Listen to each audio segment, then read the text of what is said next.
तो कैसी हो।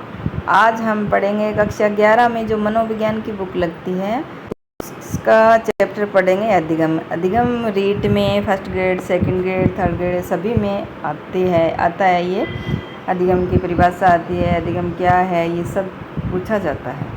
तो आज हम इसका पाठ का विस्तार से अध्ययन करेंगे। परिचय। देखो, अधिगम का स्वरूप है, अधिगम के प्रतिमान है,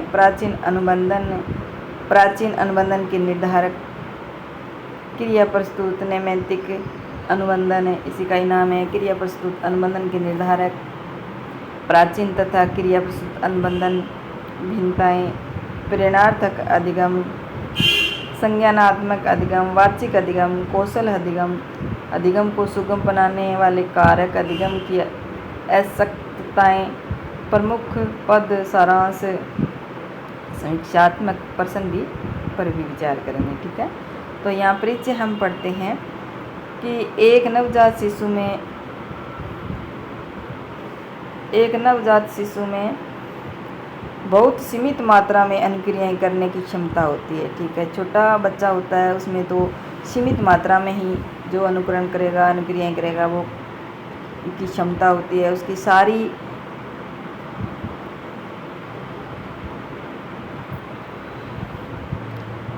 अनुक्रियाएं परिवेश में उपयुक्त उद्दीपकों के उपस्थित होने पर स्वतः प्रतिरूप में घटित होती है, परंतु जैसे जैसे शिशु का विकास होता है तथा परिपक्वता आती है, वैसे वैसे उसमें भिन्न भिन्न प्रकार की अनुक्रियाएं करने की क्षमता बढ़ती जाती है। जैसे जैसे शिशु बड़ा होता जाएगा तो वो विभिन्न प्रकार की प्रक्रियाएं करेगा।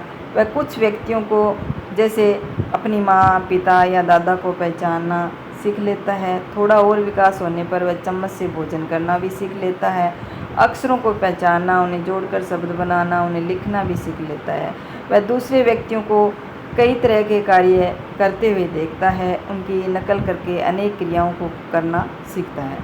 वस्तुओं के नाम सीखना, जैसे किताब, संतरा, आम, गाय, लड़का और लड़की इत्यादि, इन नामों को प्रतिधारित करना दूसरा महत्वपूर्ण कार्य है। इसके अतिरिक्त वह अनेक पेशीय कौशलों जैसे स्कूटर या कार चलाना, प्रभावशाली ढंग से दूसरों से वार्तालाप करना तथा दूसरों से अंतःक्रिया करना भी सीखता है। ये सीखने की प्रक्रिया ही क्या कहलाती है? अधिगम कहलाती है। मनुष्य में कुछ अन्य विशेषताएं भी होती है, जैसे परिश्रमी होना या आक्रमणीय होना, या अपने देश में सक्षम बनना तथा सामाजिक क्षमता विकसित करना, जो अधिगम के कारण ही होती है। अधिगम तथा परिवेश के साथ अपने को अनुकूलित करने का कारण ही प्रत्येक व्यक्ति अपने जीवन की विभिन्न समस्याओं का समाधान कर पाता है तथा अपने जीवन को सुव्यवस्थित करता है। इस अध्याय में अधिगम के विभिन्न पक्षों का वर्णन किया गया है। इसमें सर्वप्रथम अधिगम को परिभाषित किया गया है तथा उसे एक मनोवैज्ञानिक प्रक्रिया के रूप में स्पष्ट भी किया गया है। इसके बाद अधिगम की प्रक्रिया का वर्णन भी किया गया है, जो दर्शाता है कि कोई व्यक्ति जैसे अधिगम करता है। अधिगम की बहुत सी विधियों का वर्णन किया गया है, जैसे साधारण से लेकर जटिल तक के अधिगम की व्याख्या करती है। तीसरे खंड में अधिगम के दौरान घटित होने वाले कुछ अनुभाविक गोचरों की व्याख्या की गई है। चौथे खंड में अधिगम की मात्रा तथा गति को निर्धारित करने वाले विभिन्न कारकों और विभिन्न अधिगम आवश्यकताओं का भी वर्णन किया गया है। अब देखते हैं हमें अधिगम का स्वरूप क्या है। हम यह पहले ही बता चुके हैं कि मनुष्य के व्यवहारों में अधिगम की भूमिका बहुत ही महत्वपूर्ण होती है। यह व्यक्ति के अनुभव के फलस्वरूप होने वाले व्यापक परिवर्तन की श्रृंखला को द्योतित करता है। अधिगम को हम अनुभवों के कारण व्यवहार में अथवा व्यवहार की क्षमता में होने वाले अपेक्षाकृत स्थायी परिवर्तन के रूप में परिभाषित कर सकते हैं। ध्यातव्य है कि व्यवहार में कुछ परिवर्तन दवाओं के उपयोग अथवा थकान के कारण भी घटित होते हैं। ये परिवर्तन अस्थायी होते हैं, ये स्थायी नहीं होते। इनको अधिगम नहीं माना जाता। उन परिवर्तनों को ही अधिगम माना जाता है जो अभ्यास और अनुभव के कारण होते हैं और जो अपेक्षाकृत स्थायी होते हैं। अधिगम की विशेषताएं। अधिगम की प्रक्रिया की कुछ अपनी खास विशेषताएं हैं। पहली विशेषता यह है कि अधिगम के सदैव किसी न किसी तरह का अनुभव सम्मिलित रहता है। हम एक घटना को बहुत बार एक निश्चित क्रम में घटित होते हुए अनुभव करते हैं। हम जान जाते हैं कि अमुक घटना के तुरंत बाद दूसरी निश्चित घटनाएं होती है। उदाहरणार्थ, छात्रावास में सूर्यास्त के बाद घंटी बजने से छात्र समझ जाते हैं कि अब भोजनालय में रात का खाना तैयार हो गया है। किसी चीज़ को एक विशेष तरीके से करने के बार बार प्राप्त संतुष्टि का अनुभव हमें उनको उसी प्रकार करने की आदत डाल देता है। कभी कभी केवल एक बार किया गया अनुभव भी अधिगम के लिए पर्याप्त होता है। दिया सलाई जलाते समय अगर तिल्ली रगड़ते ही किसी बच्चे की अंगुली जल जाती है तो ऐसा एक ही बार के अनुभव से वह भविष्य में दिया सलाई का उपयोग करते समय सावधान होना सीख लेता है। क्योंकि अगर बच्चा किसी अग्नि के पास जाता है, अगर जल जाती है, उसका हाथ जल जाता है तो वो उससे डरने लग जाता है, उससे दूर होता जाता है, तो वो सीख जाता है कि इससे हाथ जलता है। अधिगम के कारण व्यवहार में होने वाली परिवर्तन अपेक्षाकृत स्थायी होते हैं। इनको व्यवहार में होने वाले उन परिवर्तनों से अलग पहचानना चाहिए जो न तो स्थायी होते और न ही सीखे गए होते। उदाहरणार्थ, थकान। अब ये इसके उदाहरण है कि थकान है, औषधि है, आदत है आदि के कारण भी बहुत व्यवहार में परिवर्तन होते हैं। मान लीजिए आप मनोविज्ञान की पाठ्य पुस्तक कुछ समय से पढ़ रहे हैं या मोटर कार चलाना सीख रहे हैं, तो एक समय आता है कि जब आप थकान महसूस करते हैं, तो ऐसी स्थिति में आप पढ़ना या कार चलाना छोड़ देते हैं। व्यवहार में यह अस्थायी परिवर्तन थकान के कारण उत्पन्न हुआ है, इसे अधिगम भी नहीं माना जाता। आइए व्यवहार में होने वाली परिवर्तन का एक दूसरा उदाहरण भी लिया जाए।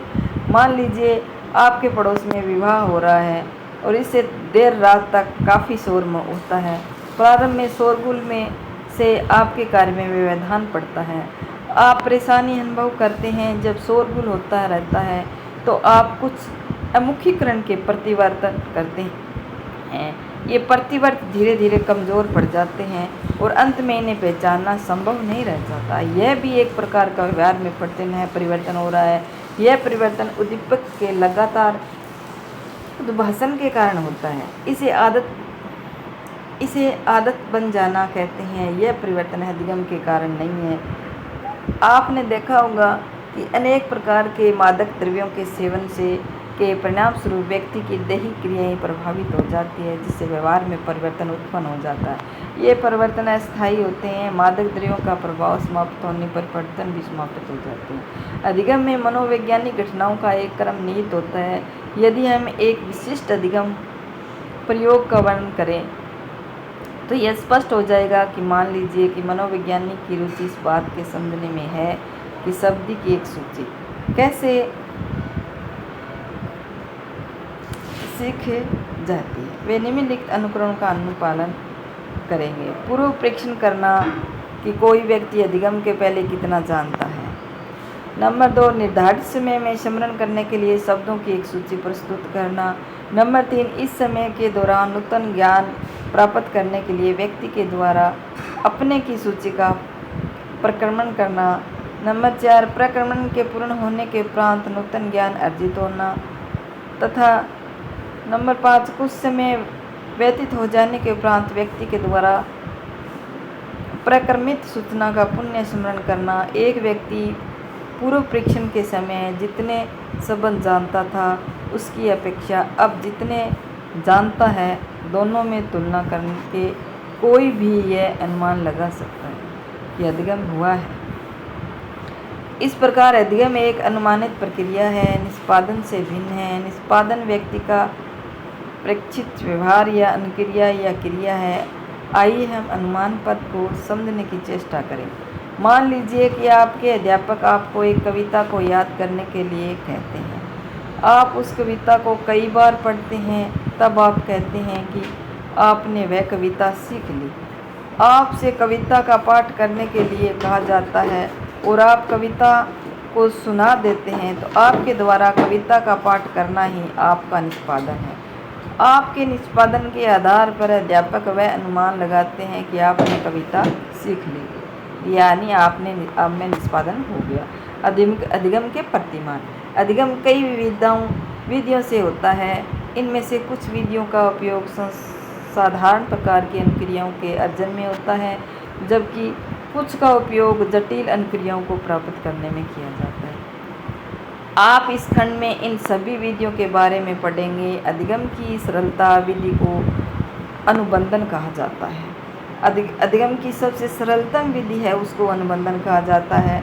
इसके दो प्रमुख प्रकार पाए गए हैं। पहला है प्राचीन अनुबंधन कहलाता है तथा दूसरा क्रिया प्रस्तुत या नैमित्तिक या अनुबंधन कहलाता है। इसके अतिरिक्त प्रेक्षणात्मक अधिगम, संज्ञानात्मक अधिगम, वाचिक अधिगम एवं कौशल अधिगम। तो पहले हम देखते हैं प्राचीन अनुबंधन। इस प्रकार के अधिगम का अध्ययन सर्वप्रथम इवोन वी पावलोव के द्वारा किया गया था। तो ये प्रश्न भी पूछ लिया जाता है कि प्राचीन अनुबंधन का मुख्य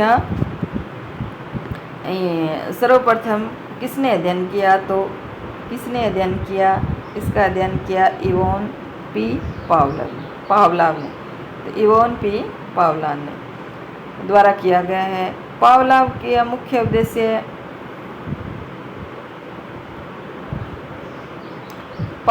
मुख्य उद्देश्य क्या है?